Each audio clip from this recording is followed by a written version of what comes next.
It's 5 o'clock in London, it's midday in New York, midnight in Hong Kong, 2 a.m. in Sydney, 9 a.m. in San Francisco, and 10:30 at night in Mumbai.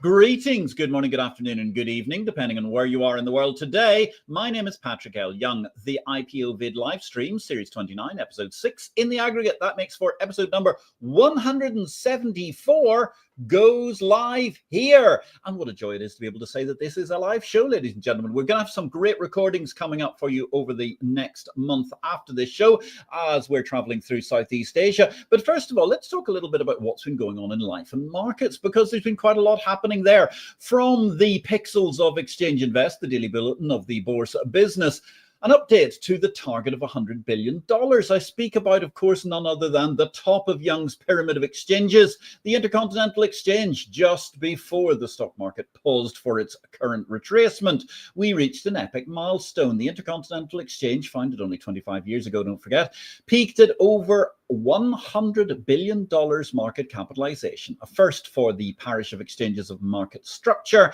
and another milestone at the top of Young's pyramid of exchanges. Meanwhile, I think it's important to have in the shorter term a brief dose of perspective. Let's cast our minds back all the way to Monday morning, yesterday. Good grief, at that point in time, the whole world was about to come to an end. The stock market had indeed closed last Friday with a bit of a bruising week, but it was nonetheless almost double where it was the day Donald Trump was first inaugurated. The only thing we have to fear is fear itself, noted Franklin Delano Roosevelt presciently in his 1933 presidential inauguration speech, at a time when the US and the world economy was materially in a much more acute predicament than it is today. Yes, there are risks ahead, but there are also big things economically afoot, and I don't know where it all ends, but I've ended up just becoming totally contrarian at the point in time when the massed ranks of blob pundits are all saying it's going to be a disaster.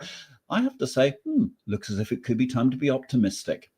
Our guest today, ladies and gentlemen, is one of the titans of economics in the United Kingdom, an analyst of the science better than any other that I can think of, apart from, of course, Sir Paul Collier, who we were delighted to have as our guest just a couple of weeks ago. The leading UK economists have now been on this show. Sir John Kay is one of Britain's leading economists with wide practical experience in business and finance. He's a fellow of the British Academy and the Royal Society of Edinburgh. He was the founding dean of Oxford University's Saïd Business School, and he held a chair at the London Business School to boot. He's a winner of the Senior Wincott Award for financial journalism, and indeed those Financial Times columns which they were based on, I thoroughly recommend to you, ladies and gentlemen. The best thing to be found in the Brussels Bugle, the Pink 'Un today. Sir John's award-winning best-selling books include The Corporation in the 21st Century, Why Almost Everything We Are Told About Business Is Wrong, and indeed with that, as I mentioned him earlier, IPO-VID alumnus Sir Paul Collier, Greed is Dead. Sir John Kay, welcome to the show. It's an honour to have you on IPO-VID. Pleasure to be with you, Patrick. So where in the world are you today? I'm in London. In London? And how is life in London? I'm sorry, pardon my gross ignorance. Do you live in London or elsewhere? Not really. I have a flat in London, which is where I am right now. We have a beautiful house in Oxfordshire. It's actually a strange house because it's an old cottage, but in the 1920s, an American heiress to Addis Brushes, bought it as her English dream place. And she extended it, built thatched gables and so on. And that's the house with an impressive garden, which I spend long weekends in. But this is not a long weekend, I'm afraid. How marvelous. But the good news is we've got a couple of good bank holidays coming. We've got Easter, we've got the May bank holidays. So you've got some splendid long weekends to come in the near future in Oxfordshire. And what could be nicer, a beautiful part of sunny England. So tell me a little bit, how did you get into the world of economics and indeed the world of academia? Well, the world of economics began when I was at Edinburgh University as a student. And it's a tradition of Scottish universities that you're required to do some subjects that are not central to your main subject. And I went to Edinburgh University to read mathematics, but I attended a course in economics and decided that might be something I'd be interested in. And I was remembering the other day a rather funny exchange when I went to tell the administrators of the university that I wanted to switch to economics. And they explained at length why this was practically impossible. Economics was full up and so on. And I was a bit skeptical about that. But then somewhere through the interview, I think they saw my maths marks and realized that I was wanting to change, not because I couldn't do the maths, but because I wanted to apply it in this particular way. And that's been the start of my career. I went to Oxford for graduate work rather rapidly. I was appointed a teaching fellow at St. John's College, and I'm still a teaching fellow at, well, not a teaching fellow, but a fellow of St. John's College, Oxford today. How marvelous, quite incredible. Well, that's a fascinating upbringing and a fascinating story. But you've got a great deal of practical experience, which I think is one of the things that makes your books really jump out of the page, and particularly your columns, and indeed that of the book we're going to talk about in a minute. So how did you get closer to business and finance practically, Sir John? The story of that was I got involved with a group of people writing a report about about taxation in Britain.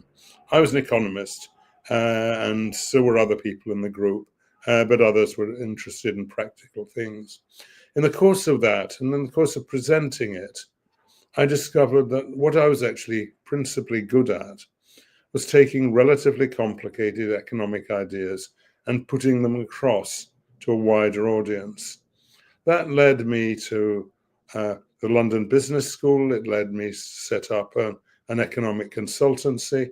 It led me to the writing you described in the Financial Times.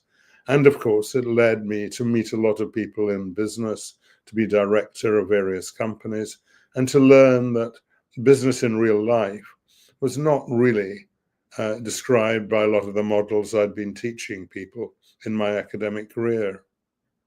So when you look at that, I mean, what do you think are the core ways that we can try and bring economics closer to Main Street business? Well, let me start with the way in which you can't, because what economists like doing is building models. And building models has become essentially mathematical models. And I can do that. I like that. I've said it was the mathematics that led me into economics. But actually, economics is not simply about models of that kind. And I taught people, when I taught economics, that economic behavior was about maximizing things by selfish, rational agents. When I got involved in business, I realized things were not really like that. I spent some time worrying and asking myself, if people weren't maximizing their welfare, if firms weren't maximizing profits, what were they maximizing? That's the way economists are taught to think. But then I realized that most people are not maximizing anything. Most people are trying to cope with a radically uncertain environment. And there couldn't be a better week to tell people that that's how things really are. Yes, a very apt moment in world history, because certainly it has been, I think, most educational to watch the way that, however one looks at it, economic theory seems to have disappeared out the window into its own little minor world at the moment. And we're therefore in a very, very interesting time, because we simply cannot evaluate where we are. So that obviously, I mean, it is interesting, because in your career and looking at global business, but even just the United Kingdom, an incredible change from where we went from, say, the 1970s through to the world today, the 1980s, seeing incredible upheaval in British business. It's been quite a remarkable journey, I would presume. It has. And one story I quite often tell when talking about what's in my book is the story of Britain's leading company across the last century, ICI, Imperial Chemical Industries. And ICI was a business that started off in explosives and dyestuffs, which were, ICI said, what we're about is the responsible application of chemistry and related science to business. And that started in explosives and dyestuffs. It moved over to petrochemicals and fertilizers, which were new applications of chemistry. And then it moved to artificial fibers and above all to pharmaceuticals. And by the 1960s, 70s, pharmaceuticals had become the profit driver of the company. It was a successive shift of resources from one successful area of chemistry to another. And then that changed. And one can tell so many stories of how it changed. But ICI was very explicit about how it had changed. Instead of their mission statement had been, ICI is concerned with the responsible application of chemistry and related science to businesses.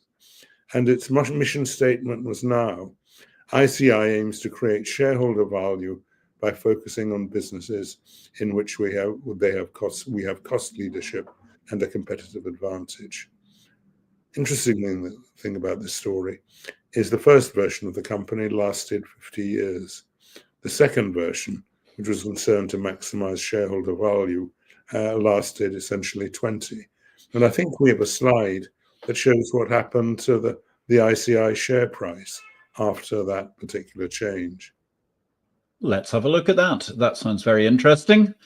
Production team, where is our ICI share price slide, please? I can see that it's coming up. Here we go. There we are.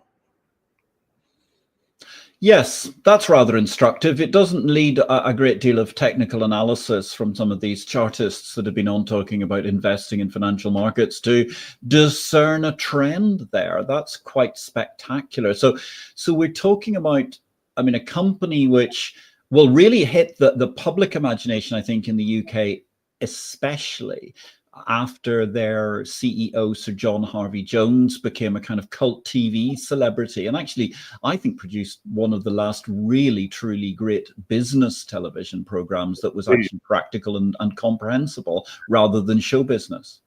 Yeah, that's absolutely right. He didn't always get it right, as the slide shows, but he was serious about business and committed to running a great company. That was followed by programs like The Apprentice, which I'm sure is in your mind, which was about show business rather than about what business is really like. Absolutely, all about show business, and well, thankfully, the people who run The Apprentice have never gone on to bigger and higher office, I suppose. So this is fascinating. So let's take a step back. Your latest book, Beyond the 21st, it's talking about the corporation in the 21st century. Today's conversation, we're even moving forward from that. I love this strapline, why almost everything we're told about business is wrong. Good grief, that's a zinger. I would have thought that anybody who's remotely interested in business, who idly browses on a bookshelf in a bookstore, is feeling they've got to buy it. Well, of course, the trouble is one writes a book and then the publisher looks at the title, or particularly the subtitle, and the publisher immediately came up with why everything we're told about business is wrong, or why everything we know about business is wrong. And I thought, well, perhaps not everything we know about business is wrong, and perhaps a better point to make is to say that a lot of the ways we describe business is wrong, that people like Harvey-Jones or other great businessmen of the 20th century, most of them were actually trying to create great businesses. Yeah. And that's what ICI was. And that's what, in my mind, great business people are trying to do. So tell us a little bit about the thesis of the book. So the thesis of the book is that if we go back to the Industrial Revolution, the typical business was an iron works or a textile mill. And that was a factory that was built by someone using their capital, that they gained control of the business from the fact that they built the factory and people came and worked in it. That was business in the 19th century. It was business in the 20th century, or the first part of the 20th century too. If we could look at Henry Ford's River Rouge plant Slide. That's the slide of the River Rouge plant where Henry Ford famously mass produced. Yes, here we go. What an incredible industrial vista. It is. It goes as, it was almost certainly the largest industrial plant in the world at the time.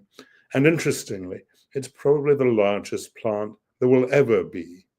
Because if we look at what modern business is like, well, we have a picture of Cupertino here, which is Apple's headquarters. And you can see that there's no smoke coming out of any chimneys. Most of the area is grass, and the total area is something like a tenth of the size of Henry Ford's River Rouge plant. That was business. The River Rouge was the epitome of business as it had been from the Industrial Revolution through to the 19th century. And then if we look at the General Motors video, we can see what was going on in these kind of plants. The beating heart of a modern nation. Billions of pounds of steel every year. Millions of pounds of glass and aluminum, of rubber and plastic, of copper and lead and zinc alloys. Millions of yards of fabrics, all being cut and stamped and sewn. Components being readied for assembly. All destined to serve the transportation needs of a modern society that has grown and prospered in large part because of the automobile and what it has allowed people to do. From 20 different fabricating plants they come, from thousands of supplier companies, components of all sizes and shapes, arriving in 26 assembly plants here and in Canada. Each part to be assembled together with the next, quickly, efficiently, until finally there emerges the engineering and manufacturing miracle that is a modern automobile body. One new body every 3 seconds. 1,200 every working hour by one. Now you'll see a change that has already happened. This is from the early 1970s, 50 years after Henry Ford's plant was constructed. And the General Motors plant of the 1970s is assembling parts that are bought from all around the world. But it's still an assembly plant characterized by labor and capital, and characterized by people for performing routine tasks on a production line. Now let's go back to Cupertino for a moment. Let's look at Cupertino. Do we have the slide of the interior of Cupertino? I think we do. Oh my goodness, what an interior. Yeah, and it's very different from the River Rouge. So that the first change that had happened was the internationalization, the globalization that had gone a fair part of the distance in the 1970s. That what was happening in General Motors plants was parts were being bought from wherever they could be sourced most effectively and assembled into a General Motors plant. But that General Motors story is what some people, I won't mention any names particularly right now, what some people think business ought to be like. And they deplore the decline of that kind of manufacturing plant. But the modern company, and Apple is the archetype of it, it's not an assembly line like that. It's manned by sophisticated people coding. We can see here what the smartphone actually does. You can see what it replaces: the telephone, the gramophone, the fax machine, the atlas, the bookshop. And all of these fit into a small device that you can actually put in your pocket. People have this idea that business is about manufacturing and it's about stuff, that economic growth is more stuff. It's very obvious if you look at this slide that you see that economic growth is about less stuff. It's doing more with fewer things. And it's still bringing together capabilities from around the world, not just parts as it was at General Motors, but capabilities of people everywhere, in Korea, in China, in London, as well as in California and these other places. That's what modern business is about. Modern business is a collection of capabilities, and that's very different from the production line of the textile mill or the ironworks. So that is very interesting, because obviously then we have a completely different way also in the modern age of how the network of the company works. Because certainly when you're looking at 1927, and I mean the Baton Rouge plant was something that took quite a lot of time to actually communicate with all of your raw material suppliers. And relatively speaking, I mean the lines were quite long in terms of making sure that you got the right steel or leather or whatever it was that you needed. The world has obviously got a lot faster in this day and age. Yeah, I mean, Henry Ford was so obsessive about controlling everything that went into a Ford motor car that there's an area of Brazil which is still called Fordlandia, and he got that name because Henry decided that Ford had to control even the production of the rubber that went into the tires on Ford motor cars. So he bought an area of Brazil to plant it with Ford rubber trees. That's what business was envisaged as in the 1920s. Of course, no one thinks in these terms anymore. The modern corporation is like Apple, which, as I say, is a collection of capabilities. And it's also bringing together capabilities from all around the world. We know that the chips that are critical to Apple's products, the main manufacturer of them, as we've been reminded in the last week or two, is the Taiwanese Semiconductor Manufacturing Corporation, which produces not in Taiwan, in fact, but in China. But that's only a very small part of the total value of the smartphone. Paradoxically, the largest producer of components for the smartphone is actually Apple's principal rival in that market. It's Samsung.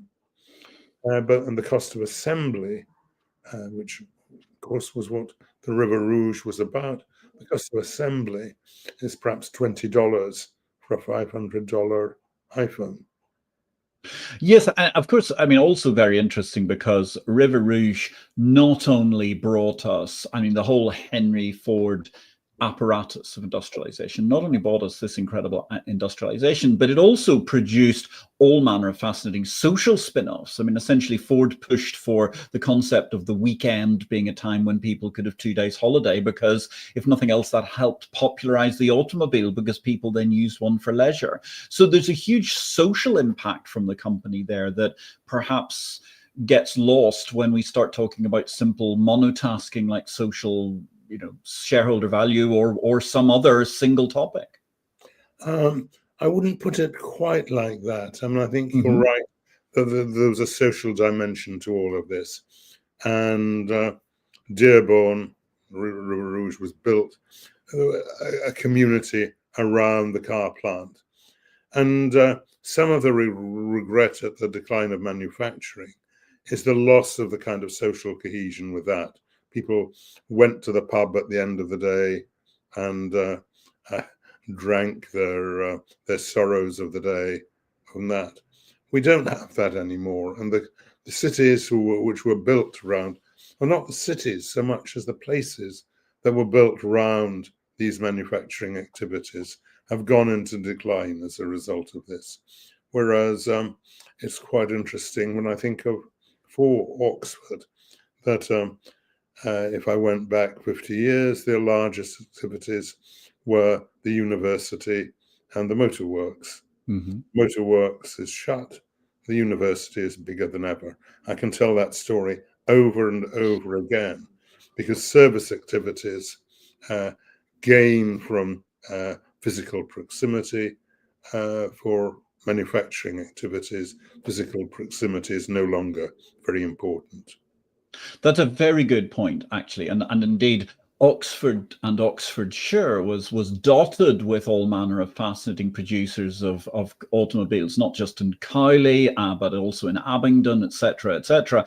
And I don't think there's a single producer anywhere in the area. I think the largest possibly is in Banbury, and they build rally cars, nothing more, or Formula One cars. But it is quite remarkable how that proximity issue is no longer the case, and how they, as you say, the university is going larger and going stronger than ever after a mere 1,000 years or so in business? No. And as you say, I live in Oxfordshire, and there is an industrial facility nearby. It produces cars and services cars and develops cars, but cars for Formula One. Yeah. Yes. And that's become the new incredible corridor, which I suppose is interesting then, because you look at the corporation in the 21st century, and we're looking at corporations now. What is you mentioned the very, very different way that Apple approaches business to, say, Ford, etc.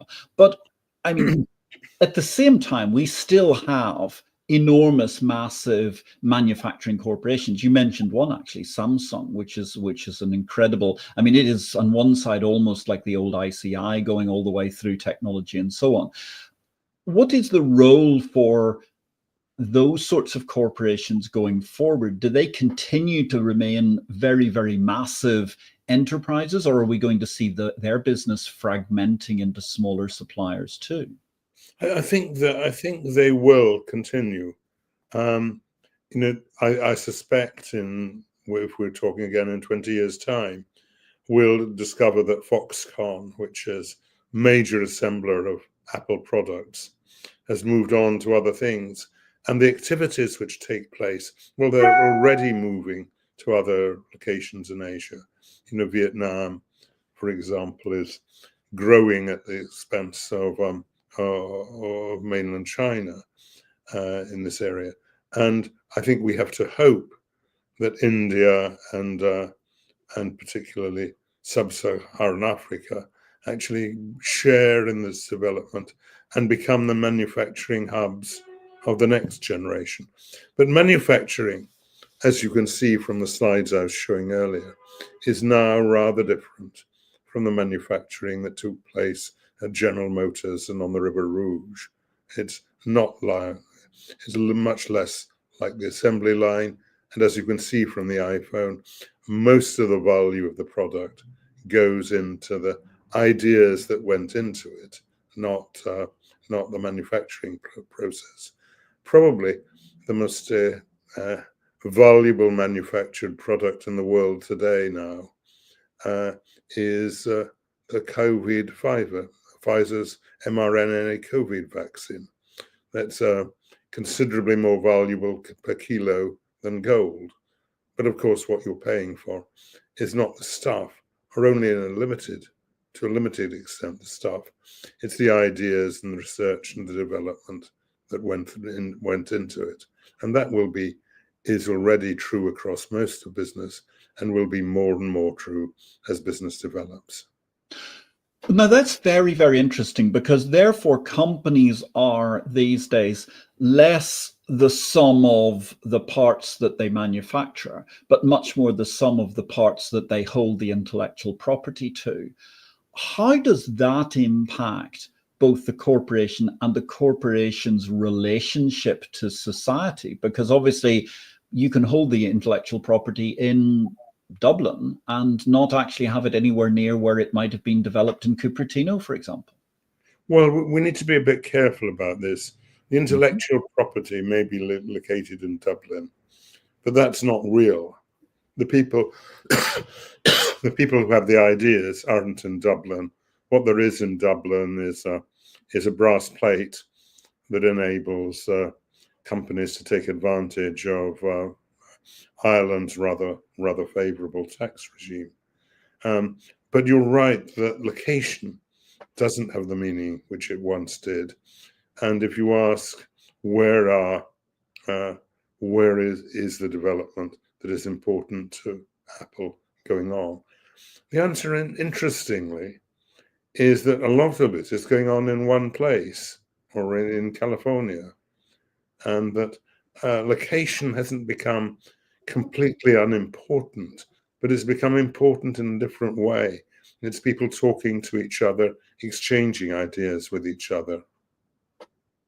That is a fabulous point. I'm going to pause for a second, give you a chance to have a drink and a break for a moment, because we're going to return to this intriguing networked clustering effect that we are enjoying over the interweb this evening with Sir John Kay, a preeminent English economist, and also discussing his book, The Corporation in the 21st Century, and looking beyond 21st century corporations. That brings us very elegantly actually to our book of the week. So our book of the week this week, chosen in Exchange Invest. You can get it in Exchange Invest Weekend, which is a free publication, a general read, which is not so hectic and indeed in-depth as our daily newsletter subscriber, The Business of the Bourse World. Exchange Invest. We're talking this week about a very, very interesting book written by Frank Partnoy, himself an author of some fascinating books in and around the financial world. The Match King tells the story of Ivor Kruger and what amounted to, well, a fascinating multi-level, depending on who you were listening to at the time, vast misunderstanding in accounting or outright fraud. Either way, this is a gripping book, ladies and gentlemen. Go get yourselves a copy of The Match King, all about Ivor Kruger, told in the inimitable style by financial expert Frank Partnoy, who really does a great job in breaking down the story and explaining just what was going on at all points in time and how this led to, well, a fundamental problem back in the day when matches were the preeminent way of managing to get user-friendly, very, very rapid fire to consumers. So on that note, don't forget, do please subscribe to Exchange Invest if you've got a chance to read up about the world of financial market infrastructure. We're here today with the fabulous Sir John Kay. We're talking about the corporation in the 21st century. Let's return to that dialogue for a moment and see, when we're looking at the way that the corporation is being structured, Sir John, I'm interested in, you mentioned how it's still important. I mean, what we, I suppose, call quite often the clustering effect. I mean, it is vitally important. In Cupertino, there are all these very, very intelligent people who develop Apple products, and that's helped, let's face it, create, and along with other people who are very creative in other businesses, the amazing Silicon Valley effect. So when you mention production may move around the world, etc., does the, for want of a better term, developed world, the rich world, however we want to look at it, does that still have a huge advantage in corporate terms because of the intellectual capital that's sitting around, not just in Cupertino, but also in the leafy shires of Oxford University? Yes, it does. And clearly, Oxford University and other institutions around the world created a great deal of the underlying collective knowledge that is vital to modern business. In the book, I talk, this is a distinction which is very well made, I think, by Joe Henrich, the anthropologist interested in business at Harvard, who talks about collective knowledge and collective intelligence. And collective knowledge is the aggregate of what everyone knows. Nobody knows very much, indeed very much about anything, but what we know collectively is an enormous amount, and no one knows how to build a civil aircraft, for example. No individual, or could, but 1,000 people, 10,000 people working together do. And that's the second stage, which is collective knowledge is what we have in Wikipedia, and then collective knowledge, collective intelligence is the business of applying that knowledge to real problems. And that's exactly what some of the businesses we're talking about are doing. It's whether it's Apple or Amazon or whoever, they're taking this collective knowledge, a group of people who have it, and they turn that into recipes for products of various kinds. We've talked a bit about intellectual capital, but we shouldn't exaggerate the role of intellectual property. What really matters is this kind of collective intelligence and collective capability. Nobody knows exactly how to build a 767 or a 747, but a group of people working together do. and other groups of people working together can build comparable civil aircraft, which they have. That's the application of collective knowledge through collective intelligence. Very interesting. The collective knowledge, collective intelligence. But then obviously when it actually comes to the manufacturing stage, you're suggesting that we're going to continue to see what is essentially manufacturing moving around the world according to where we can find the, relatively speaking, the best value labor, rather than necessarily returning to large, expensive nations. Yes. I mean, I don't think there are going to be plants like the River Rouge or the General Motors plant we looked at. They're certainly not going to be in the developed world in future. 50 years on, I suspect they're never going to exist at all. So there's a fabulous point. So looking at this beyond the 21st century corporations, you give that tantalizing point. 50 years' time, these huge factories may not exist at all. Is that because they're going to be entirely automated, or simply because the actual processes have been divided up in another nano move? It'll be a bit of each. That the iPhone, which we looked at earlier, the real value of that rests not just in the gadget itself, but in the apps that thousands of people have built and will go on building to use the app. And it's actually quite important to get away from the emphasis on intellectual property, that Apple has allowed developers to come up with apps, and it would not be, the smartphone wouldn't be remotely as attractive if there wasn't that kind of applications. That's a large part of the future, I think. So it becomes very interesting, because you mentioned quite early in the show, you were talking about the fact that actually people predicate the idea that it's all based about having more stuff. But then you demonstrate through the smartphone that actually we don't need as much stuff. And that actually leads to all sorts of other interesting asides, I think, because, for example, where 10, 20 years ago, you would have probably been appalled at the size of some of the apartments that people end up living in downtown environments. Nowadays, it's not so bad, because they don't have to keep video cassettes or books or all sorts of lots of belongings around, because they can have it all on one computer or one phone. But as we go forward, does that mean that we're going to be concentrating, I mean, companies, the corporation is going to be concentrating on producing a relatively small number of things, maybe with great specialization, that is going to be delivered to the consumer? No, I don't think it will be a small number of things. They'll be delivered, and the smartphone illustrates this rather well. They'll be delivered in very different ways and in rather undemanding ways. We did an exercise recently, because you might have seen that in Britain has finally stopped producing coal-fired electricity. Now, that reminded me of an article by Bill Nordhaus around about the turn of the century, in which he looked at what had happened to the price of light, not just over the 20th century, but over thousands of years, starting with the days when people had to go out in the fields and gather wood to make fire to create the cave paintings, which we can still see in France. That was an immensely expensive way in terms of human labor of creating light. He asked the question, how much effort did you have to put in to create a lumen of light? Now, we were inspired by that to ask the question, how much, since people are so concerned about carbon emissions nowadays, what has happened to the carbon emissions needed to produce a unit of light, a lumen of light, which is the way people are expert in these things measure light. And we discovered it was almost, we knew it was going to go this way, but the extent was extraordinary. In the last 50, 60 years in Britain, the amount of carbon emissions you need in order to produce a lumen of electric light has declined. And not just declined, it's declined by about 95%. And now some of that is the shift to renewable energy, which people endlessly talk about. But most of it is not.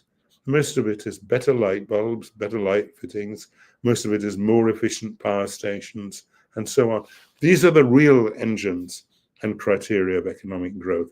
It's doing things better as a result of the accumulation of this collective knowledge and collective intelligence. And that's also a very interesting point then, because when it comes to the corporation of the 21st century, one thing I think that has taken place with corporate life, let's call it that, over the course of the last 50 years is people have become much more obsessed with not just the bottom line, but the financial inputs to everything. How do you see the corporation in the 21st century managing that? Because a lot of people might critique companies at the moment by saying, well, they're not fast enough to innovate, the old innovator's dilemma thing. They may even try and kill what is their existing, a new innovative product line in order to stop doing so. Is the corporation of the 21st century better balanced to move forward? I don't think it is. And one of the things I talk a lot about in the book is the shift we've been talking about earlier from an emphasis on building great businesses, which is what people were doing at ICI or at General Motors, to the bottom line. And the extreme example of that, I talked a few moments ago about aircraft. In the US, you have Boeing, which by the end of the 20th century had become the world's leading aircraft producers. And in the 1960s in particular, it had produced amazing innovations in terms of products. The 737, which really created the short-haul jet market and brought low-cost air travel to millions of people, and the 747, which made intercontinental air travel possible for people. And by the end of the century, the 20th century, Boeing was the world's leading civil aircraft producer. At the end of the 20th century, there was the merger of Boeing and McDonnell Douglas. Boeing was by far the more successful business in financial terms, but culturally, it was actually a takeover largely by McDonnell Douglas. And one of the successful CEOs at Boeing would come from McDonnell Douglas, said, people say this is a great engineering company, Boeing. It is a great engineering company, but people invest in a company because they want to make money. And that's what Boeing became, particularly under Jim McNerney, who became CEO of Boeing and who had learned his skills in management as an acolyte of Jack Welch at General Electric. And of course, that Boeing was the company that decided not to build a new short-haul jet to replace the 737 and compete with the Airbus A320, but rather to redesign and reconfigure the 737, which had been on sale since the 1960s, but to reconfigure it to enable it to accommodate modern, more fuel-efficient aero engines. And that, of course, was the 737 MAX. That was the company that the aircraft that fell dramatically from the skies in 2018 and 2019, and of course took the Boeing share price with it.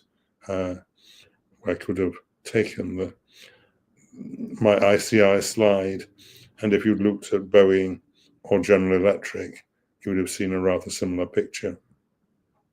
Yeah, I mean, it's a very distressing picture when we look at what's gone on with Boeing over the course of the last 25 years and really throughout the course of this century. Very, very sad, because as you say, they enabled so much, and also because it was actually mismanagement rather than, say, one particular issue. I mean, if you look at quite a lot of the previous American manufacturers that had been merged into Boeing, they tended to have one particular incident that had caused them a problem. And of course, I mean, in the UK with the things like the de Havilland Comet, which unfortunately square windows turned out to be an aerodynamic disaster area when the fuselage cracked and so on. So there's a lot of issues that some companies really had more single issue problems, rather than Boeing seems to be, well, it has such complexity of problems. It really does take management to get there, I suppose. Well, the complexity of management or problems was the product of the cultural change. And I'm sure the people who worked for Boeing in the 20th century went home and said, we're part of a great business. And they were proud to be part of a great business.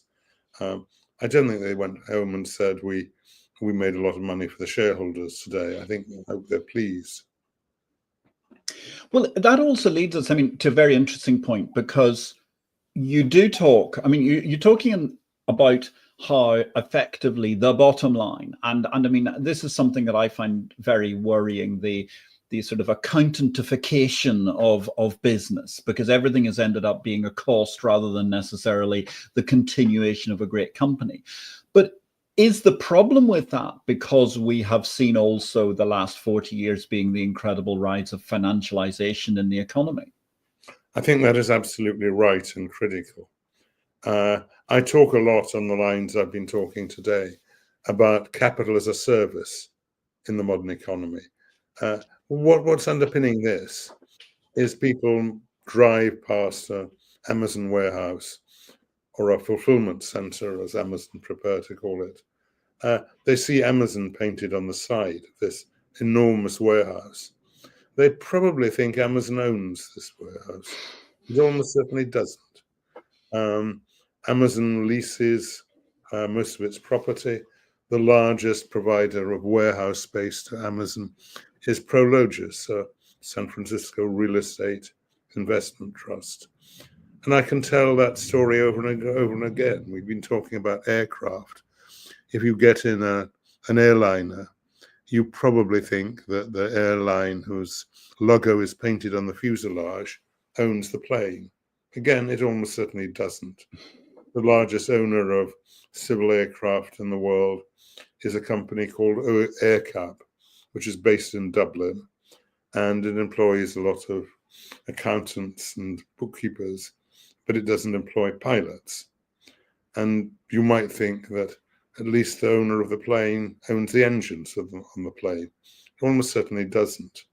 That what an airline does is it buys 10 years of aero engine services for its plane. And a company like Pratt & Whitney or Rolls-Royce will make the engines, but it probably doesn't own the engines either. It passes the ownership on to a specialist leasing company, and so on. That's the nature of the modern corporation. And it's a very different style of business to the one we were talking about, Henry Ford, where he wanted to control everything from the rubber tree to the tire. Yes, it's an incredible story of financialization. Feel free to have a sip of a drink there if you wanted. I hear you're coughing because your insights are so wondrous, Sir John. Let me actually jump across to Annberg. Good evening, Anne. It's lovely to see you. Good afternoon, Anne in Chicago. Fascinating insights into the evolution of business.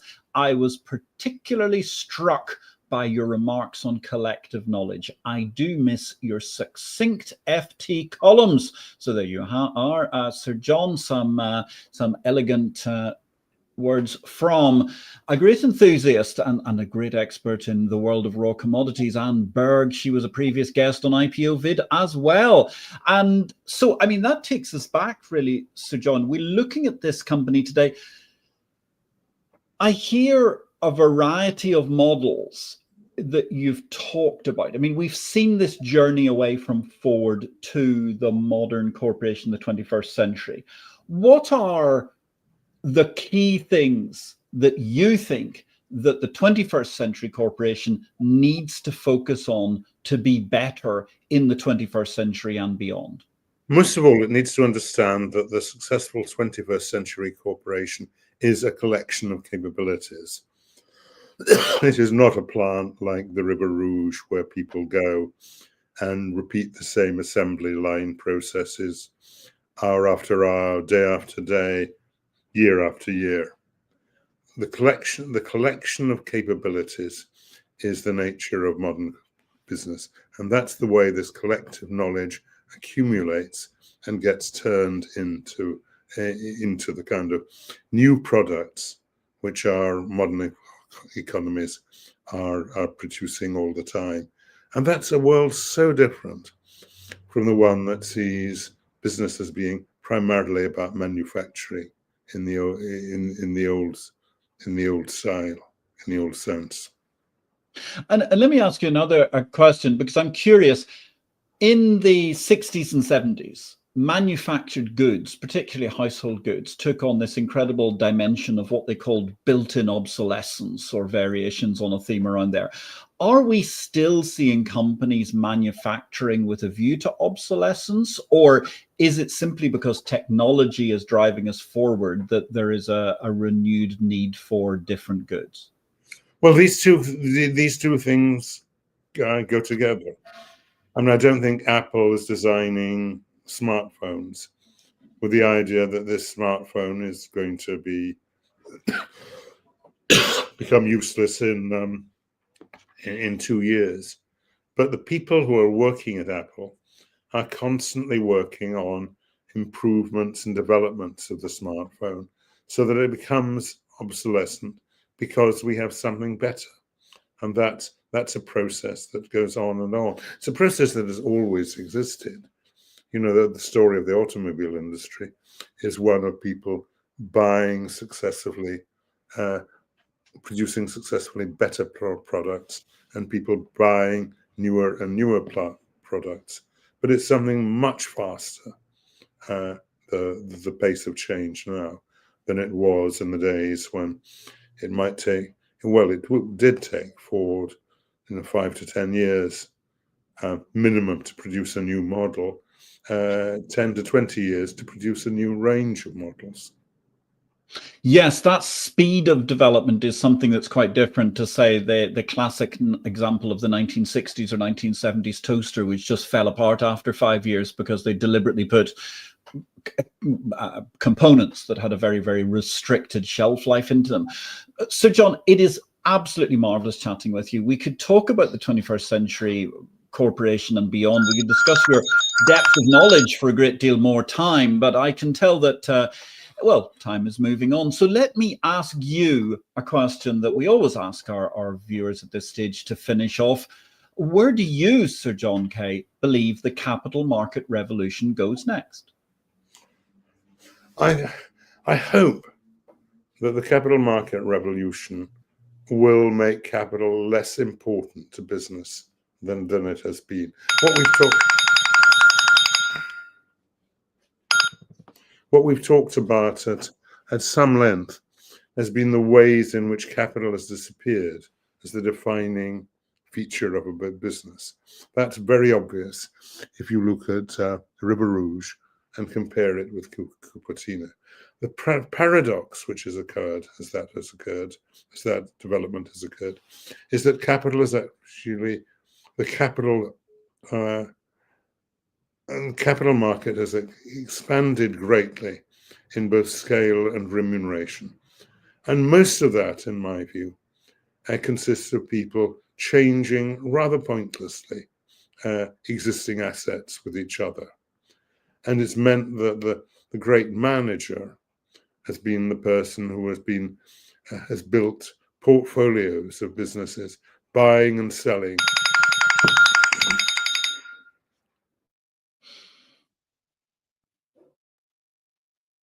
Selling businesses as if he were a fund manager. That's not what business will be like in future.